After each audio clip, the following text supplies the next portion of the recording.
Fertility rate आज के time में बहुत ज़्यादा नीचे आ चुकी है। आपने पिछले आंकड़ों के कंपैरिजन में 2014 के अंदर ये आंकड़ा बहुत ज़्यादा ऊपर था, बट 2023 के अंदर ये जो आंकड़ा है बहुत नीचे आ चुका है। इसका कंपैरिजन किया जाए 2014 के अंदर और 2023 के अंदर, ये जो आंकड़ा था 39 से 28 पर आ चुका है। ये जो आंकड़े नज़र आ रहे हैं, इन आंकड़ों की मदद से हम क्या करेंगे, स्टैटिस्टिक्स के टॉपिक को, कंसेप्ट को क्लियर समझेंगे। इसको रट्टा नहीं मारना, इसको समझना है बच्चे। इन एग्जाम्पल्स की हेल्प से मैं आपको पूरा स्टैटिस्टिक्स समझाने वाली हूँ, जो कि आपके +1 क्लास, +2 क्लास और प्लस में ग्रेजुएशन और मास्टर्स डिग्री के अंदर आते हैं। इन सभी स्टूडेंट्स के लिए हैं। बहुत से बच्चे कमेंट्स करके कहते हैं कि मैम ये जो टॉपिक है क्या हमारी क्लास के लिए भी रेलिवेंट है। यस ऑफ कोर्स, ये सभी क्लासेस के लिए रेलिवेंट है जहाँ भी आता है, क्योंकि बेसिक समझा रही हूँ आज। ठीक है, एग्जाम्पल हम यही लेंगे, जैसे कि मैंने आपको death rate of the born baby child का मैंने आपको एग्जाम्पल देखा है। ये आंकड़े आपको किस फॉर्म में नजर आ रहे हैं, ये न्यूमेरिकल फॉर्म में नजर आ रहे होंगे। ठीक है, इसी तरीके से आपको, जैसे कि मैं एक एग्जाम्पल लूँ, मेल्स और फीमेल्स का रेशियो। पहले जो फीमेल्स थी, फीमेल्स रेशियो मेल्स का रेशियो क्या रहता था पहले के टाइम में, 832 रेशियो 1000। इस तरीके से मेल और फीमेल का रेशियो होता था। बट आज के रिसेंट टाइम में 2023 के दौरान अगर मैं आपको बताऊं, आज का रिसेंट का डाटा मैं बता रही हूँ, 1020 हमारी फीमेल्स है और 1000 मेल के ऊपर।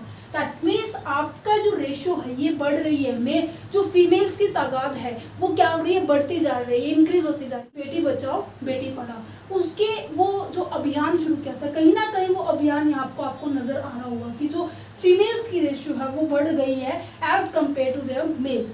तो इन आंकड़े, जो आपको आंकड़े नजर आ रहे होंगे, आपने न्यूज में भी सुना होगा कि जैसे प्रधानमंत्री मोदी की रैली के अंदर आज 5 लाख लोगों ने, लगभग 5 लाख लोगों ने हिस्सेदारी ली।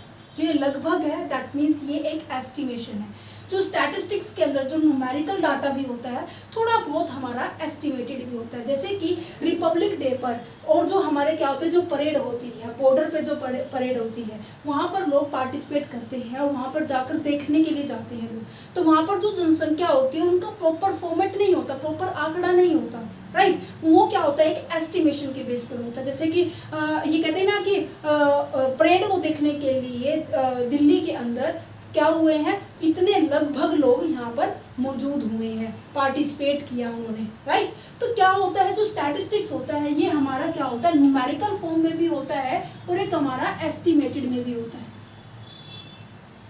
तो इन्हीं छोटे छोटे एग्जाम्पल के साथ में पूरा स्टैटिस्टिक्स के अंदर, क्योंकि इस चैप्टर के अंदर पता है क्या है, इसके इंपॉर्टेंस है, इसके फंक्शंस हैं, इसके करैक्टरिस्टिक्स है। 2 सेंस में इसका मीनिंग बताया हुआ है, plural sense and there is a singular sense. इन दोनों सेंस को मैं, कंसेप्ट को, इन सभी को मैं डिस्कस करूँगी। तो स्टार्ट करते हैं वीडियो को। हे एवरीवन, दिस इज तनु टिप्टान और आज हम डिस्कस करने वाले हैं बिजनेस स्टैटिस्टिक्स का टॉपिक, जिसके अंदर हम डिस्कस करेंगे मोस्ट ऑफ पॉइंट्स को, इंपॉर्टेंस, कैरेक्टरिस्टिक्स, फंक्शंस। तो स्टार्ट करते हैं। थोड़ी देर पहले मैंने आपको एग्जांपल दिया कि जैसे कि मेल फीमेल्स का रेशियो, ये आपको नजर आ रहा है कि क्या ये एक मेल एक फीमेल्स का रेशियो बताया मैंने, नहीं ना। Group of the females, group of the mails, इनका मैंने डाटा आपको रिप्रेजेंट किया है। इसी तरह से जो इन्फेंट जो चाइल्ड्स होती हैं, न्यू बोर्न बेबी होती हैं, उनका क्या मैंने सिंगल का डाटा लिया आपको एग्जाम्पल देने के लिए, नहीं ना। मैंने ग्रुप को रिप्रेजेंट किया कि 2014 के अंदर इतने परसेंट बच्चों की क्या होती थी, 100 में से 39 ऐसा क्या होती थी, डेथ होती थी उनकी। अब क्या है, 2023 के अकॉर्डिंग 28 बच्चे ही ऐसे होते हैं जो किसी कारण से वो उनकी डेथ हो जाती है। तो मैंने क्या किया है, यहाँ पर ग्रुप को लेकर चली, राइट। तो ग्रुप का मतलब क्या होता है कि यहाँ पर एग्रीगेट फैक्ट्स के बारे में बात की जाती है। एग्रीगेट फैक्ट्स का मतलब क्या होता है, वे फैक्ट्स जो क्या होती है, ग्रुप में होते हैं। इसे हम ये भी लिख सकते हैं, ग्रुप का डाटा होता है। सिंगल डाटा की बात नहीं की जाती, यहाँ पर ग्रुप के डाटा की बात की जाती है। सबसे पहले पॉइंट और सबसे पहले इसकी जो फीचर है, इसकी यही फीचर है। देन उसके बाद मैंने आपको बताया, जो भी डाटा आपको नजर आ रहा है, ये किस फॉर्म में नजर आ रहा है, न्यूमेरिकल फॉर्म में भी होता है। और साथ ही साथ मैंने पॉपुलेशन बताई कि जो रैली के अंदर पॉपुलेशन होती है, जो बॉर्डर पे जो परेड होती है उसको देखने के लिए जाते हैं, वहाँ पर जो डाटा, जो वहाँ पर जो लोग आते हैं उनका क्या किया जाता है, एस्टिमेट लगाया जाता है। आपने बहुत बार न्यूज़ नेशन में देखा होगा कि यहाँ पर पीएम मोदी की रैली के अंदर इतने लोग क्या हुए हैं, लगभग इतने लोगों ने हिस्सेदारी ली है। तो जो स्टैटिस्टिक्स के अंदर जो डाटा होता है, जो इंफॉर्मेशन होती है, वो क्या होती है आपकी न्यूमेरिकल प्लस में एस्टिमेटेड होती है, एस्टिमेटेड डाटा होता है आपका। तो सेकंड पॉइंट आपको यहाँ पर ये समझ में आ गया होगा। एक और बात है, न्यूमेरिकल के साथ ही जुड़ती है, आपने एक वर्ड सुना होगा क्वालिटेटिव एंड क्वांटिटेटिव। क्वालिटेटिव का मतलब क्या होता है, जो क्वालिटी को मेजर करता है, और क्वांटिटेटिव क्या होता है, जो क्वांटिटी जिसको आप मेजर कर सकते हो, नंबर्स के अंदर मेजर कर सकते हो। ठीक है, एग्जाम्पल के तौर पर जैसे ये आपके पास 2 पेन है, अब मैं ये कहूँ कि इनमें से कौन सा अच्छा पेन है, अब मेरे हिसाब से तो भाई दोनों अच्छे चल रहे हैं, इनकी क्वालिटी की बात की जाती है, जिसको मेजर करना थोड़ा सा डिफिकल्ट होता है। और हर एक पर्सन की जो अजम्पशंस होती है इन दोनों पेनों के रिगार्डिंग, क्या पता किसी को ब्लैक अच्छा लगे, ब्लू अच्छा लगे, या फिर किसी को रेड अच्छा लगे, तो क्वालिटी को मेजर करना थोड़ा सा मुश्किल हो जाएगा। बट क्वांटिटी को, ये कितने वजन का है, ठीक है, इसमें कितना मटेरियल यूज हुआ है, ये कितने प्राइस का है, इनको आप मेजर कर सकते हैं। Everything is measurable in the number, that's known as a quantitative. तो स्टैटिस्टिक्स में हमेशा क्वांटिटेटिव को लेके चलता है। क्वालिटेटिव क्या है, एक और मैं एग्जांपल दे देती हूँ, जैसे कि इंटेलिजेंसी हो गई है, पर्सन की जो आईक्यू होता है, ऑनेस्टी होती है, पंक्चुअलिटी होती है, ठीक है, डिफनेस होती है, ये सभी आपकी क्या है कि क्वालिटी में आएगी। कि हर एक पर्सन की क्वालिटी को मेजर करने का तरीका अलग अलग होता है, ठीक है। बट स्टैटिस्टिक्स के अंदर न्यूमेरिकल टर्म्स को लेते हैं, न्यूमेरिकल नंबर्स को लेकर चलते हैं। तो यहाँ पर आपको एक बात याद रखनी है कि ये क्वांटिटेटिव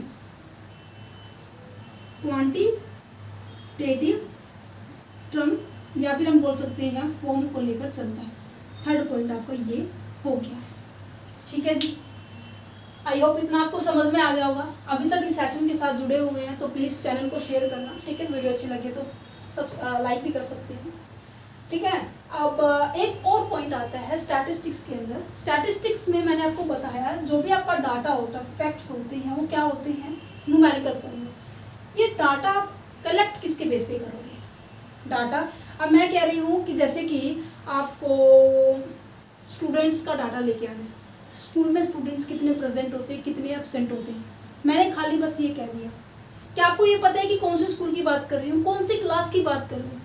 तो स्टैटिस्टिक्स में डाटा तब कलेक्ट किया जाएगा जब आपके ऑब्जेक्टिव आपको पता होंगे कि मेरा ऑब्जेक्टिव ये है, पर्टिकुलर ऑब्जेक्टिव आपको अगर स्पेसिफाइड, आपको ये पता है ना कि मेरा ऑब्जेक्टिव ये है, मुझे इसको हिट करना है, तो आप उसी के हिसाब से डाटा को कलेक्ट करना शुरू करोगे, उसी के हिसाब से डाटा को इकट्ठा करना शुरू करोगे, ठीक है। बट इसीलिए यहाँ पर सुनिए, इसीलिए यहाँ पर क्या हुआ कि आपको आपके प्री डिटरमाइन ऑब्जेक्टिव के बारे में पता होगा। तो प्री डिटरमाइन ऑब्जेक्टिव के बारे में पता होगा, उसी के हिसाब से क्या करोगे, आप डाटा को कलेक्ट करना शुरू करोगे, ठीक है जी। उसके ये आपका हो गया फोर्थ पॉइंट, ठीक है। एक और इसका अंदर एग्जांपल देती हूँ। मान लीजिए मैंने आपको ये पूछा कि पिछले साल 2021 और 22 दोनों सालों के अंदर वीट का प्रोडक्शन कितना हुआ है हमारे भारत के अंदर। एग्जाम्पल के तौर पर मान लीजिए वीट का प्रोडक्शन भारत के अंदर पूछ रही हूँ मैं, ठीक है। ये मैंने 2021 का पूछा है आपसे, 2022 का पूछा है मैंने आपसे, और 2023 का पूछा है, ठीक है, ठीक है जी। अब बच्चे कलेक्ट करके लेकर आए, मैंने आपको बताया वीट का प्रोडक्शन इंडिया के अंदर, और साथ में ईयर भी बता दिए, है ना। तो आप सभी बच्चे लेकर आए कि मैम 10 टन हुआ है, छोटा एग्जांपल लेते कि आपको समझ में आ जाए, 12 टन हुआ है और यहाँ पर 16 टन हुआ, ठीक है। बट इन केस हमारे इन्वायरमेंट के अंदर, अब देखो 2023 के अंदर कितनी सारी रेनफॉल हो रही है, अब इसका हमें नहीं पता, ठीक है, अब ये इसका नहीं पता। जो वीट का प्रोडक्शन इफेक्ट भी होगा ना, काफ़ी सारे फैक्टर से इफेक्ट होगा। मान लीजिए रेनफॉल ज़्यादा हो गई है, अब आपको नज़र आ रहा होगा बहुत से नदियों के बांध जो हैं वो टूटते जा रहे हैं, ठीक है। दिल्ली साइड तो बहुत ज़्यादा बारिश आ रही है हमारे यहाँ पर, ठीक है। तो क्या है कि जो वीट का प्रोडक्शन काफ़ी सारे फैक्टर से इफेक्ट होगा। वो रेनफॉल भी हो सकती है, वो क्वालिटी हो सकती है सीड की, तो क्वालिटी हो सकती है सोइल की, कि सोइल की क्वालिटी ही अच्छी ना हो, या फिर हो सकता है कि आपने जो फर्टिलाइजर यूज किया है वो अच्छा ना हो, या फिर आपका जो कल्टीवेशन का मेथड है, मतलब कि कटाई करने का जो मेथड है वो सही तरीका ना हो जो वीट को लिए चाहिए था, गेहूं के लिए चाहिए था। तो इन सभी फैक्टर से, ये मल्टीपल फैक्टर है जो वीट के प्रोडक्शन की क्वांटिटी को ये रिड्यूस भी कर सकती है, ये इंक्रीज भी कर सकती है। तो स्टैटिस्टिक्स में जो आंकड़े होते हैं, स्टैटिस्टिक्स के अंदर जो डाटा होता है वो इंक्रीज और डिक्रीज, मतलब कि घट बढ़ सकता है। क्यों घट बढ़ सकता है? क्योंकि ये काफ़ी सारे फैक्टर्स के ऊपर डिपेंड कर रहा है, ठीक है। तो यहाँ पर एक और इम्पोर्टेंट पॉइंट आ जाएगा इसकी फीचर्स के अंदर, कि जो आपका स्टैटिस्टिक्स होता है काफ़ी सारे मल्टीप्लिसिटी ऑफ द काजेस के ऊपर डिपेंड करता है, काफ़ी सारे कारणों के ऊपर डिपेंड करता है, ठीक है। ये आपका 5th पॉइंट होगा। इन्हीं पॉइंट्स की हेल्प से मैं ये जो पूरी डेफिनेशन है ना, ये आपको समझ में आ जाएगी। ये एक मुझे अच्छी डेफिनेशन लगी जो पूरे स्टैटिस्टिक्स के चैप्टर को एक्सप्लेन कर रही है विद इन 2 लाइन्स के अंदर। अदरवाइज बहुत सी ऐसी डेफिनेशन है जो एक लाइन के अंदर ऐसे बोल रही है कि एग्रीगेट फैक्ट्स है, एक लाइन ये बोल रही है कि न्यूमेरिकल और एस्टिमेटेड है, एक लाइन कुछ बोल रही है। मतलब मैंने ऐसी डेफिनेशन ली है जो पूरे चैप्टर को आपको एक्सप्लेन करके समझा देगी, ठीक है। नेक्स्ट पॉइंट आता है हमारे पास, जो भी आप डाटा कलेक्ट करोगे वो देखो मैंने आपको यहाँ पे कलेक्ट किया। मान लीजिए रेनफॉल के ज़्यादा होने के कारण हमारा जो प्रोडक्शन है वो क्या हो गया है, 13 टन हुआ है। दैट मीन्स अब यहाँ पर देखो 2-2 टन बढ़ता जा रहा था, आपको नजर आ रहा होगा। 10 टन के बाद 12 टन हुआ, दैट मीन्स 2 की बढ़ोतरी हुई। अब यहाँ पर 1 की बढ़ोतरी हुई। कारण क्या है? क्योंकि रेनफॉल हमारे पास ज़्यादा हो रही थी, इसका फैक्टर ये बन गया है ना। तो एक सिस्टमैटिक वे से हमने इसको कलेक्ट किया है। तो जो भी हमारा स्टैटिस्टिक्स का डाटा होगा वो क्या होगा, सिस्टमैटिक मैनर से उसको हम क्या करेंगे, कलेक्ट करेंगे। अभी मैं प्रोसेस बताऊंगी किस तरीके से हम कलेक्ट करते हैं। स्टैटिस्टिक्स के अंदर 5 स्टेजेस है, उन 5 स्टेजेस को हम डिस्कस करेंगे, बट थोड़ा सा भी हम इसको कर लेते हैं। ये आ गया सिस्टमैटिक मैनर से क्या होगा, स्टैटिस्टिक्स के डाटा को हम क्या करते हैं, कलेक्ट करते हैं। ठीक है जी, इतना समझ में आया? Well and good. देन उसके बाद अगर मैं आपको कहूँ कि आपको वीट के प्रोडक्शन के साथ साथ एक ही साल का डाटा दिया हुआ है, बट प्रोडक्शन आपको डिफरेंट दी है। एक राइस की दी हुई है, एक वीट की दी हुई है, एक शुगर की दी हुई है, और सारा का सारा डाटा आपको 2022 का दिया हुआ है। ठीक है, मैं इसको लिख के बताती हूँ, देन आपको और अच्छे से समझ में आएगा।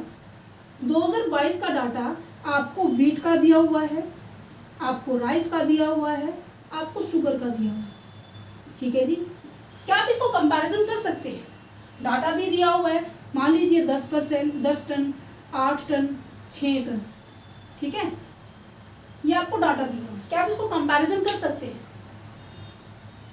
यस या नो? बिल्कुल भी नहीं कर सकते। इवन ये स्टैटिस्टिक्स डाटा है, इवन ये न्यूमेरिकल फॉर्म में है, इवन ये क्वांटिटेटिव टर्म में है, बट आप इसको कंपैरिजन नहीं कर सकते।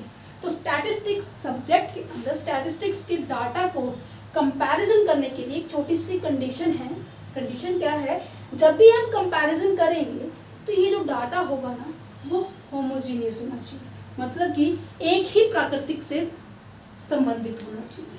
एग्जाम्पल के तौर पर अब यहाँ पे मैंने वीट दे दिया, राइस दे दिया, शुगर दे दी, अलग अलग फैक्टर है ये, अलग अलग प्रोडक्शन है ये।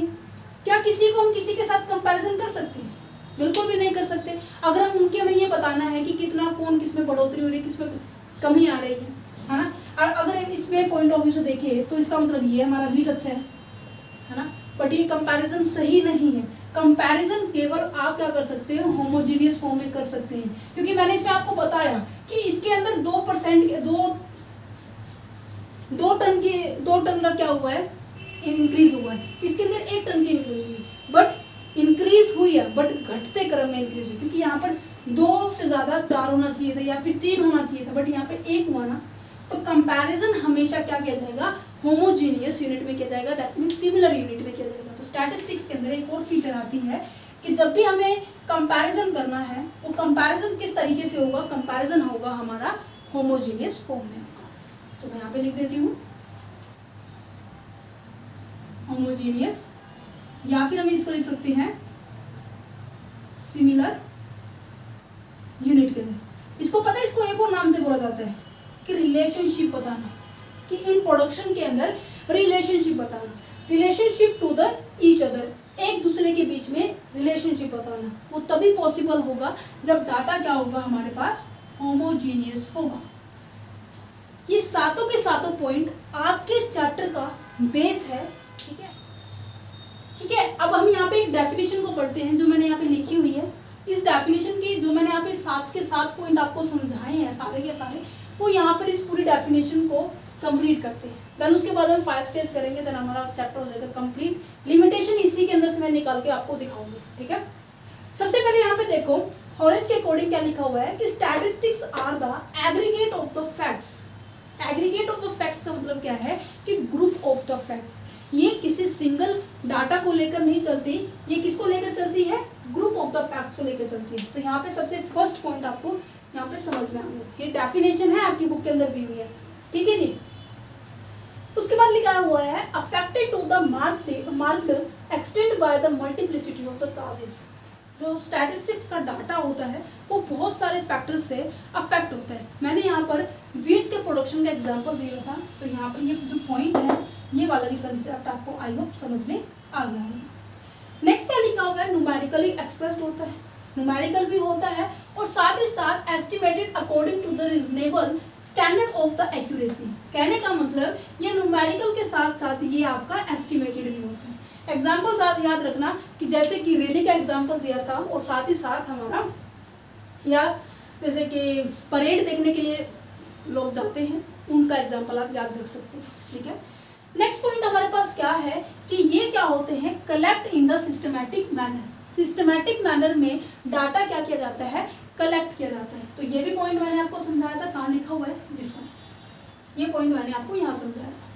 उसके बाद कहते हैं कि जो डाटा कलेक्ट तो किया जाएगा सिस्टमैटिक मैनर पर, किसके ऊपर डिपेंड होगा, ये आपके ऑब्जेक्टिव के ऊपर डिपेंड होगा।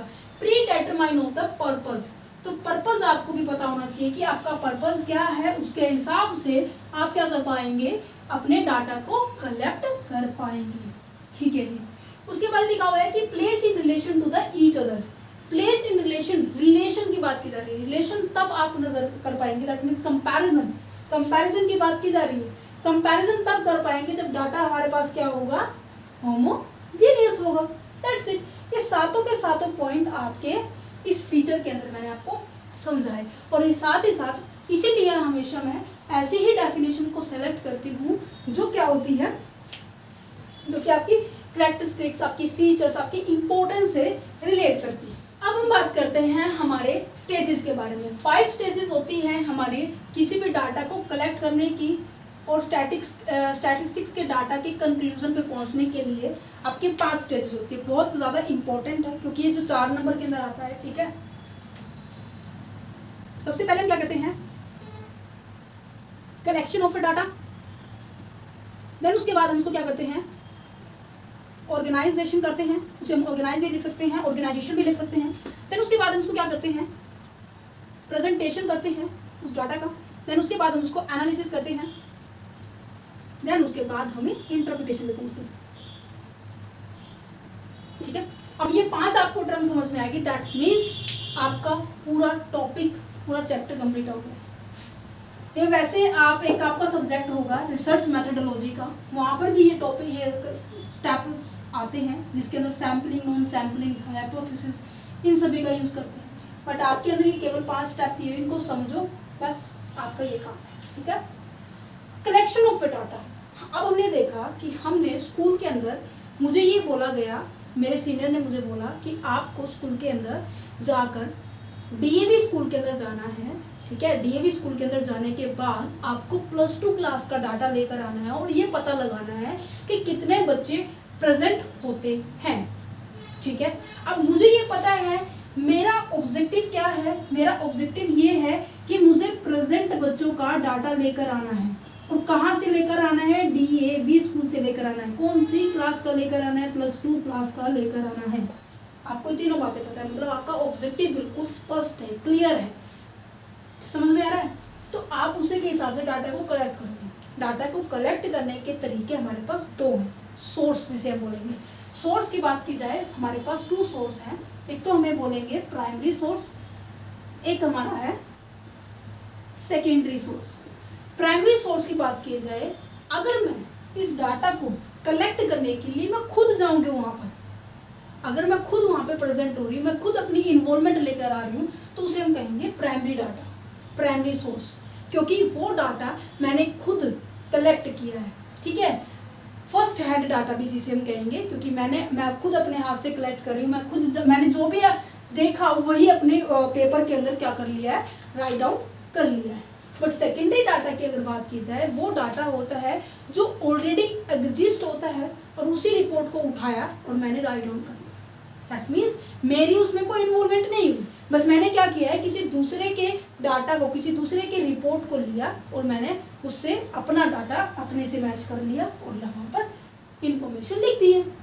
That is known as secondary data. इन दोनों के बीच में डिफरेंस पहला तो यही बता दिया। दूसरा डिफरेंस ये डिफरेंस है कि ये बहुत ज़्यादा रिलायबल होता है, ये थोड़ा कम रिलायबल होता है, क्योंकि इसको आप खुद कलेक्ट करते हो प्राइमरी डाटा को। वैसे इसका प्राइमरी डाटा कलेक्शंस, प्रेजेंटेशंस, ये जो टॉपिक है आपके सेकंड चैप्टर के अंदर भी आएंगे। ठीक है, फर्स्ट चैप्टर वैसे मैं ऑलरेडी करवा चुकी हूँ with the help of the notes, मैंने आपको कॉपी पे भी समझाया था। अगर आपको ये नोट्स चाहिए तो वो जो वीडियो समझाई थी मैंने, इसके अंदर मैंने कंप्लीट लिख कर समझाया था। ठीक है, ये मैं थोड़ा सा ओवरव्यू दे रही हूँ। जिनके पास टाइम नहीं है, बच्चे बोलते हैं कि मैम थोड़ा सा छोटी वीडियो भी बनाइए, साथ साथ में एक बड़ी वीडियो भी, जिसके अंदर सारे टॉपिक क्लियर, कंसेप्ट क्लियर हो, एक्सप्लेन करके। अब मैंने यहाँ पे हेडलाइंस आपको समझाई है, बट यहाँ पे मैंने कॉपी के अंदर जो टॉपिक्स की जो अंदर का जो मटेरियल्स होती हैं वो मैंने हर चीज़ समझाई है। तो आप इस वीडियो को भी देख सकते हैं अगर आपके पास टाइम है। अगर आपके पास टाइम नहीं है तो आप इसके हेल्प से भी आप अपना चैप्टर कंप्लीट कर सकते हैं। अब यहाँ पे इतना समझ में आ गया, कलेक्शन करना है डाटा को प्राइमरी और सेकेंडरी। अब मेरा डाटा क्या हुआ, मैं मान लीजिए मैंने कलेक्ट किया कि जो बच्चे हैं टोटल क्लास +2 क्लास के अंदर टोटल 100 स्टूडेंट हैं, और 100 में से क्या होते हैं 70 प्रेजेंट होते हैं और 30 एब्सेंट होते हैं। मेरा डाटा ये कलेक्ट होता है। ठीक है जी। ऑर्गेनाइजेशन का मतलब क्या है कि जो आपको मिला है डाटा, उसके अंदर थोड़ा बहुत एडिट करना, कोई एरर नज़र आ रहा है, कोई मिस्टेक नज़र आ रही है, ठीक है, उन मिस्टेक्स को, उन एरर्स को हटाना और बिल्कुल ऐसे करेक्ट, बिल्कुल सही क्या डाटा को रिप्रेजेंट करना। तो सबसे पहले ऑर्गेनाइजिंग में क्या काम होगा, ऑर्गेनाइजिंग में काम होगा एडिटिंग का। दैट मीन्स जो भी एरर है उसको हटा देना और करेक्ट डाटा को रिप्रेजेंट करना। आफ्टर द एडिटिंग आपको क्या करने को मिलेगा, क्लासिफिकेशन करना है। क्लासिफिकेशन का मतलब होता है वर्गीकरण करना। मान लीजिए क्लास के अंदर बॉयज़ है और गर्ल्स है, बॉयज़ का डाटा बॉयज़ का नंबरिंग बॉयज़ के अंदर, गर्ल्स का डाटा गर्ल्स के अंदर। तो मान लीजिए कि हमारे पास जो बॉयज़ है और गर्ल्स है, अब देखो बॉयज़ गर्ल्स मतलब कि ग्रुप की बात की जा रही है। तो यहाँ पर बार बार से मैं इस बात को बताना चाहूँगी कि एग्रीगेट फैक्ट्स के ऊपर डिपेंड करता है हमारा स्टैटिस्टिक्स का डाटा। ठीक है, तो बॉयज़ मान लीजिए हमारे पास 60 है, गर्ल्स हमारे पास 40 है। ठीक है, ठीक है जी। और इसमें से अब प्रेजेंट और एब्सेंट, प्रेजेंट एब्सेंट ये भी मैंने क्लासिफाइड कर दिया, मतलब अलग अलग कर दिया। मान लीजिए इसमें से प्रेजेंट 40 थे और एब्सेंट हमारे पास 60 है, 20 है, और यहाँ पर हमारे पास ये डाटा हो जाएगा। ठीक है, क्योंकि आपका प्रेजेंट का डाटा कितना था 70 था, तो प्रेजेंट 40, प्रेजेंट 30, 30 40 कितना हो गया 70 होगा। एग्रीगेट हमारा टोटल सेम रहेगा। ये तो हो गया हमारे पास क्लासिफिकेशन हमने कर दिया। देन क्लासिफिकेशन के बाद ऑर्गेनाइजिंग में एक और स्टेप आता है जिसको बोला जाता है टैबुलेशन करना। टैबुलेशन का मतलब होता है कि ऐसे एक टेबल के अंदर इस डाटा को रिप्रेजेंट किया जाना। आप इसे रो में भी रिप्रेजेंट कर सकते हो और कॉलम में भी रिप्रेजेंट कर सकते हो। मैं यहाँ पे लिख देती हूँ। नेक्स्ट फॉर्म क्या आती है आपकी, टैबुलेशन। आप इसको टैबुलेशन में करोगे। टैबुलेशन दो तरह की से हो सकती है, रो में हो सकती है और कॉलम में भी हो सकती है। रो और कॉलम का मतलब क्या है कि आप मान लीजिए ये बॉयज हैं, ये गर्ल्स हैं, ठीक है,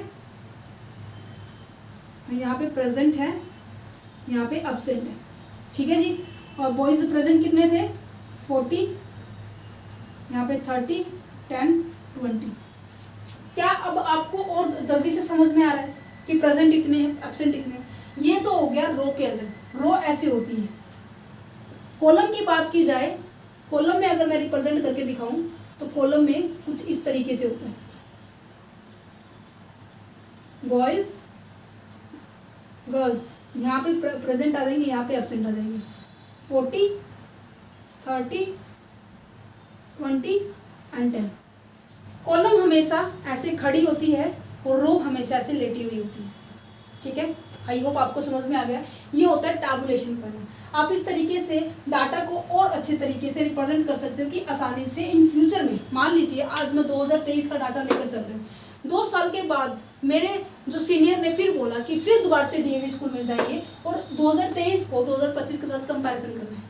अगर मैं इसको ऐसे ही छोड़ देती तो थोड़ा सा कंफ्यूजन हो जाता है कि क्या पता कितने बॉयज थे, क्या पता कितने गर्ल्स थे। अगर मैं इसको इस तरीके से रिप्रेजेंट कर दूंगी तो कहीं ना कहीं आपको फ्यूचर में इसको अच्छे से समझने में, या फिर कोई और आपका डाटा पढ़े या कोई और आपका डाटा को देखकर अपनी रिपोर्ट तैयार करें एज ए सेकेंडरी सोर्स को लेकर, तो हेल्प हो जाएगी। That's it. प्रेजेंटेशन के अंदर क्या होता है कि डाटा को, आप इस डाटा को क्या कर रहे हो, प्रेजेंट कर रहे हो with the help of the graph और with the help of the diagram. तो प्रेजेंटेशन करने की आपकी 2 तरह की हो सकती है, या तो आप ग्राफ के साथ आप रिप्रेजेंट कर सकते हो या फिर डायग्राम के साथ। इसको मैं रिप्रेजेंट करके दिखाऊं, एक मैं पाई चार्ट का एग्जांपल लेती हूँ। पाई चार्ट आपको पता है, ऐसे सर्कल में ऐसे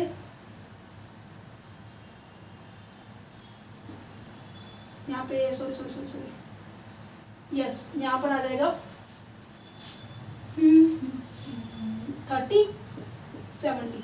अब आपको ये साफ नजर आ रहा है 70, 30 मैंने क्या लिखा है, 70 लिखे मैंने प्रेजेंट बचे, 30 लिखे मैंने एब्सेंट बचे। That's it. तो यही तो है, डायग्राम की हेल्प से मैंने इसको क्या किया है, रिप्रेजेंट किया है। ग्राफ की हेल्प से अगर मैं रिप्रेजेंट करके दिखाऊं तो कुछ इस तरीके से रिप्रेजेंट होगा कि 30 बचे ये, 70 बचे ये, तो आपको अलग से नजर आ जाएगा कि कितने किस तरीके से बच्चे आए हुए। तो मतलब कि इसको और इजीएस्ट फॉर्म में दिखाना प्रेजेंटेशन का, ठीक है, उसको दर्शाना। उसके बाद एक स्टेप आता है एनालिसिस करना। एनालिसिस का मतलब होता है कि जितना भी आपके पास ये डाटा इकट्ठा हुआ है, मेरे पास ये डाटा आया, मैंने कहाँ से कलेक्ट किया, मैंने इंटरनेट से कलेक्ट किया, मेरे पास बुक भी थी, मेरे पास प्रीवियस डाटा था जो जब मैं अपनी ग्रेजुएशन में थी तब मैं पढ़ती थी, फिर मैंने अपने कोचिंग सेंटर पे पढ़ाया, ठीक है, फिर अपने ट्यूशन्स वाले बच्चों को पढ़ाया, फिर मैंने अपने स्कूल के अंदर पढ़ाया। तो कहीं ना कहीं से मैं डाटा कलेक्ट करती रही, मैंने एग्जाम्पल लिए, ठीक है, तो कहीं ना कहीं से सारा का सारा डाटा मैंने कलेक्ट किया, देन मैंने एनालिसिस करना शुरू किया। दैट मीन्स इम्पोर्टेंट इंफॉर्मेशन को इन सभी में से मैंने ढूंढा। मेरे पास इतने सारे सोर्सेज थे, मैंने सब में से जो जो इम्पोर्टेंट पॉइंट्स लगा मैंने इस वीडियो के अंदर रिप्रेजेंट करने की पूरी कोशिश की है। तो ये होता है एनालिसिस करना। दैट मीन्स एनालिसिस का मतलब कहता है कि इम्पोर्टेंट पॉइंट्स को निकालना, बेस्ट पॉइंट को निकालना from the whole of the part, ठीक है, with the help of the method tools. Statistics के अंदर क्या है, बहुत सारे मेथड है, जैसे कि आप स्टार्टिंग से ही पढ़ते आएंगे, 4th चैप्टर है आपका, जैसे कि सेंट्रल टेंडेंसी निकालना, जिसके अंदर मीन, मोड, मीडियन का यूज करेंगे, ठीक है, जीएम हार्मोनिक मीन और आपका ज्योमेट्रिकल मीन होता है। देन उसके बाद आप क्या करोगे, कोरिलेशंस, रिग्रेशन, कर्टिसीज, स्क्यूनेस, इंप्रोबेबिलिटी, ये सभी मेथड है जो कि हमें कंक्लूजन पे पहुंचने में हेल्प करती है। Conclusion that means interpretation, final conclusion draw करने में एनालिसिस हमारा हेल्प करती है, सपोर्ट करती है, ठीक है। तो इंटरप्रिटेशन का मतलब होता है कंक्लूजन ड्रॉ करना, एट द एंड में फाइनल कंक्लूजन पर पहुंचना, ठीक है। ये पॉइंट हो गए आपके स्टेजेस। अगर मैं आपकी बुक के अकॉर्डिंग बताऊं तो आपकी बुक के अंदर 2 तरह की सेंस दिखा रखी है, मैं आपको दिखा भी देती हूँ। मेरे पास दोनों तरह की बुक है, एक मेरे पास ये वाली बुक है एंड एक सेकेंड, एक हमारे पास ये वाली बुक है। एक और बुक है, अभी वो फिलहाल नीचे रखी हुई है, ठीक है। इन सभी बुक के अंदर एक पॉइंट लिखा हुआ है कि स्टैटिस्टिक्स के दो तरह के सेंस होते हैं, एक प्लूरल सेंस होता है, एक सिंगुलर सेंस होते हैं। अगर आप अपनी बुक के अंदर देखोगे प्लूरल सेंस में ये सारे डेफिनेशंस के अंदर जो भी मैंने पॉइंट समझाए 7 के 7 पॉइंट आपको वो देखने को मिलेंगे। अगर सिंगुलर सेंस में अगर आप देखोगे तो ये स्टेजेस देखने को मिलेंगे। ये एग्जाम्पल जरूर मतलब लिख कर आना। उम्मीद करती हूँ कि आपके एग्जाम के अंदर अच्छे मार्क्स आएंगे अगर आप एग्जाम्पल बिल्कुल अच्छे से रिप्रेजेंट करके आए। एक और पॉइंट आता है इसके अंदर, स्टैटिस्टिक्स क्या साइंस है या आर्ट है? साइंस ये है या आर्ट है, ये टॉपिक हमने उस वीडियो के अंदर डिस्कस किया था, जिसके अंदर हमने पूरा चैप्टर बिल्कुल नोट्स के साथ किया था, क्योंकि ये जो टॉपिक करवाने में थोड़ा सा और टाइम लग जाएगा, ठीक है। वैसे मैं आपको थोड़ा सा बता देती हूँ, जब भी हम साइंस की बात करते हैं, मैं यहाँ पे लिख देती हूँ, जब भी हम स्टैटिस्टिक्स एज अ साइंस की बात करते हैं, साइंस का मतलब क्या होता है, इसके अंदर 2 पॉइंट ऐसे याद रखना बिल्कुल अच्छे से, कि जब हम साइंस की बात कर रहे हैं तो यहाँ पर एक नॉलेज की बात होती है, नॉलेज क्रिएट की जाती है यहाँ पर with the help of the principle and laws. और तीसरी बात यहाँ पे क्या होती है, कॉज एंड इफेक्ट के बीच में रिलेशनशिप नजर आता है। कॉज एंड इफेक्ट के बीच में रिलेशनशिप नजर एक्सप्लेन करता है कि ऐसा हुआ तो कारण क्या है उसका ऐसा होने का, ठीक है। एक तरफ स्टैटिस्टिक्स हमें ये रिप्रेजेंट करती है। आर्ट का मतलब होता है एक स्किल, कि किस तरीके से उस डाटा को आप शो ऑफ कर रहे हो, किस तरीके से उस डाटा को आप रिप्रेजेंट कर रहे हो कि आपको आसानी से समझ में आ जाए। अब मैंने इसको रिप्रेजेंट करने का तरीका मेरा ये क्या था, ये मेरा तरीका है स्टार्टिंग से ही। तो मैं ये इस तरीके से मैं आपको समझाने की कोशिश कर रही थी कि अगर मैं ऐसे पैराग्राफ में लिख देती, अगर मैं स्टार्टिंग से इसको ऐसे समझाने लग जाती बिना एग्जाम्पल के, क्या आपको समझ में आता? नहीं आता। तो स्टैटिस्टिक्स एक हमारी आर्ट भी है जो कि डाटा को रिप्रेजेंट करने में हमें हेल्प करती है। तो कहीं ना कहीं हम ये कह सकते हैं जो स्टैटिस्टिक्स है हमारा आर्ट भी है और साथ ही साथ हमारे साइंस भी है, ठीक है। और इसकी लिमिटेशन की ओर नजर डालते हैं कि अब देखो इसी में से 7 के 7 पॉइंट के ऊपर लिमिटेशन बनेगी, ध्यान से सुनो। अब ये देखो यहाँ पे क्या कह रहे हैं कि ये हमेशा ग्रुप के डाटा के ऊपर फोकस करते हैं। बात बताई थी मैंने, फीमेल्स का डाटा, मेल्स का डाटा, यहाँ पे स्कूल के अंदर बॉयज गर्ल्स का डाटा, वीट्स के प्रोडक्शन का डाटा, जो पूरे साल की बात की जा रही है, ग्रुप की बात की जा रही है, सिंगल की बात नहीं की जा रही है। यहाँ पर सिंगल को बिल्कुल इग्नोर किया गया है। तो यहाँ पे इसकी लिमिटेशन, पहली लिमिटेशन यही बनेगी कि यहाँ पर जो डाटा होता है वो सिंगुलर सेंस को, सिंगुलर डाटा को किसी एक पर्सन की वेजेस को, फैक्ट्री के अंदर मान लीजिए बहुत सारे वर्कर्स हैं, कि अगर मैं किसी मिस्टर एक्स की वेजेस को एक्सप्लेन करने लगा, वो स्टैटिस्टिक्स डाटा नहीं है, क्योंकि वो एक सिंगल पर्सन का डाटा है। अगर मैं पूरे ऑर्गेनाइजेशन के वर्कर्स की वेजेस की बात की जाऊँ कि मैं अपने पूरे वर्कर्स के अंदर, मैं अपने जो पूरे वर्कर्स को इतने लाख रुपए मंथली सालाना देती हूँ, वो मेरा स्टैटिस्टिक्स डाटा होगा। तो सिंगल डाटा को ये कंसीडर नहीं करता है। नेक्स्ट क्या कहते हैं कि न्यूमेरिकल और एस्टिमेटेड डाटा को लेकर चलता है। भाई क्वालिटेटिव डाटा कौन लेगा? इंटेलिजेंस हुई, पंक्चुअलिटी हुई, पर्सन के अंदर मान लीजिए पर्सन इतना, एक व्यक्ति है वो प्रतिदिन 20 क्वांटिटी चीज को क्या करता है, प्रोड्यूस करता है, 20 क्वांटिटी इन पेनों की प्रोडक्शन करता है, ठीक है।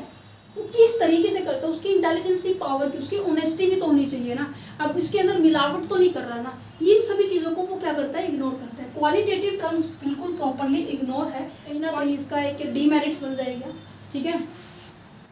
और and homogeneous, right, homogeneous and similar unit की बात की जाए, हेट्रोजीनियस हुई, अलग अलग मैंने बताया था यहाँ पे, जैसे कि राइस का हुआ, ठीक है, जैसे हमारे वीट का हुआ, शुगर का हुआ, इनके बीच में कंपैरिजन करना, इसको इग्नोर कर रहा है, ठीक है। और इसके साथ साथ में इसकी और डीमेरिट्स अगर बताऊँ तो हाँ, स्टैटिस्टिक्स को अप्लाई करने के लिए, क्योंकि एनालिसिस में मैंने आपको ये मेथड्स बताए, correlation, regression, kurtosis, mean, mode, median, standard, mean deviation, इन सभी को अप्लाई करने के लिए, कार्ल पियर्सन के फॉर्मूले को अप्लाई करने के लिए, स्पीयरमैन के फॉर्मूले को अप्लाई करने के लिए आपको क्या चाहिए, नॉलेज चाहिए, आपको क्या चाहिए, एक्सपर्टीज चाहिए, आपको उसके अंदर क्या होना चाहिए, पूरी स्किल होनी चाहिए, तभी आप उस चीज़ को अप्लाई कर सकते हो। तो स्टैटिस्टिक्स के अंदर एक और डीमेरिट्स आती है कि इसके अंदर हमारी पर्सन की एक्सपर्टीज होना बहुत ज़्यादा ज़रूरत होती है, ठीक है। इसके अंदर एक लास्ट डिसएडवांटेज है, मैं इसको एक्सप्लेन करना चाहूँगी कि ये केवल एवरेज पे फोकस करता है। जो एग्रीगेट फैक्ट है ना, ये एवरेज पे यहाँ से ना 2 पॉइंट्स निकल रहे हैं कि एक तो सिंगल डीमेरिट्स निकल गई कि सिंगल फैक्टर्स के ऊपर मतलब ध्यान नहीं देता। दूसरे इसका डीमेरिट्स ये है कि ये एवरेज के ऊपर फोकस। एक बहुत अच्छा एग्जाम्पल है, एग्जाम्पल मैं आपको देती हूँ। एग्जाम्पल क्या है, एक फर्म है ए, एक फर्म है बी, एक फर्म है सी, इसकी डीमेरिट्स है, ठीक है। 2020 का डाटा दिया हुआ है, 2021 का डाटा दिया हुआ है और 2022 का डाटा दिया हुआ है, ठीक है। 2020 के अंदर इस फर्म ए का प्रॉफिट हुआ 20,000 रुपये, 21 में 20,000 रुपये हुआ, 22 में 20,000 रुपये। क्या इसकी एवरेज क्या निकल के आएगी? नॉर्मल सी बात है, 20,000 रुपये ही इसकी एवरेज निकल कर आएगी, राइट। तो फर्म बी का जो प्रॉफिट हुआ है, पहले साल उसकी 18,000 प्रॉफिट हुआ, देन उसके बाद उसका 20,000 प्रॉफिट हुआ, देन उसके बाद उसका 22,000 प्रॉफिट हुआ। एवरेज इसका भी 20,000 रुपये आएगा, ठीक है। देन उसके बाद फर्म सी है जिसका प्रॉफिट क्या हो रहा है, पहले 22,000 रुपये था, देन उसके बाद 20,000 रुपये हो गया, देन उसके बाद 18,000 रुपये हो गया, पर इसका एवरेज भी क्या है, 20,000 रुपये ही। क्या आपको नजर आ रहा है? प्रॉफिट आपका अलग अलग है हर एक फर्म का, बट एवरेज उनका 20,000 है। स्टैटिस्टिक्स हमेशा फोकस किसके ऊपर करेगा? एवरेज के ऊपर फोकस करेगा। किस कंपनी का एवरेज ज़्यादा है, किस कंपनी का कम है। अब यहाँ पर देखो सबका एक जैसा है, पर यहाँ पर आपको नजर आ रहा होगा कंपनी बी जो है उसका जो प्रॉफिट है वो क्या हो रहा है, बढ़ता जा रहा है। तो कंपनी सी है उसका प्रॉफिट क्या हो रहा है, घटता जा रहा है। इसको इग्नोर किया गया है, ये एक बहुत बड़ी डिमेरिट्स है। उम्मीद करती हूँ आपको ये जो चैप्टर है, कंप्लीट चैप्टर मैंने इस बोर्ड पे समझा दिया। इसका मीनिंग हो गया, डेफिनेशन होगी, ये पूरी फीचर्स होगी है। अब मैंने आपको लिमिटेशंस बताई, ठीक है। सिंगुलर सेंस में अगर इसकी कैरेक्टरिस्टिक्स आ जाए या फिर फीचर्स आए, दोनों पॉइंट आपको एक्सप्लेन करने हैं, ठीक है। स्टेजेस बता दिए मैंने आपको, साथ में एग्जाम्पल दिए, कम से कम 5 से 6 एग्जाम्पल के साथ हमने इस चैप्टर को कवर किया है। Thank you for watching this video, have a nice day and all the very best for your exam.